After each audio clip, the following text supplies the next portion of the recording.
Hi guys, I'm Nivetha. மேக்ஸில் வந்து field அப்படின்ற ஒரு விஷயம் வரும் கரெக்டாக. எம்எஸ்சி பிஎஸ்சி படிக்கும் போதெல்லாம். ஸோ நார்மலாகவே நான் வந்துட்டு ஃபீல்டு அப்படின்னாலே மறந்துடுவேன். இதை வந்துட்டு எப்படி ஞாபகம் வச்சுக்கலாம் அப்படின்னா, ஃபீல்டுலாம் ஒன்றும் இல்லை. எபிலியன் குரூப்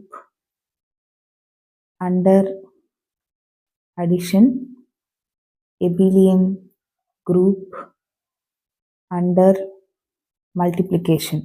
ஓகேவா? ஸோ எபிலியன்னாலே இது ஒரு 5 ப்ராப்பர்ட்டி இருக்கும்ல: closure, associative, inverse, identity and commutative. So இது எல்லாமே அண்டர் அடிஷனும் ப்ரூவ் பண்ணியிருக்கணும், அண்டர் மல்டிப்ளிகேஷனும் ப்ரூவ் பண்ணியிருக்கணும். ஓகேவா? ஸோ இது எல்லாமே வந்துட்டு லைக் நான் ஜீரோ நம்பர்ஸாக இருக்கிறது இது ஆர்கியூசி. ஓகேவா? இது எல்லாமே வந்துட்டு உங்களுக்கு ஃபீல்டுக்கான லைக் இது எல்லாமே நம்ம ஃபீல்டுன்னு சொல்லலாம். இது எப்படி ஞாபகம் வச்சுக்கலாம்னா, ஆர்சிபி இருக்குல்ல, லைக் அந்த கிரிக்கெட் டீம் ஆர்சிபி, அதில் வந்துட்டு ஆர் வந்து ரேஷன் நம்பர், ஓகே, சினா காம்ப்ளெக்ஸ் நம்பர், பிக்கு பதிலாக கியூ ஞாபகம் வச்சுக்கோங்க.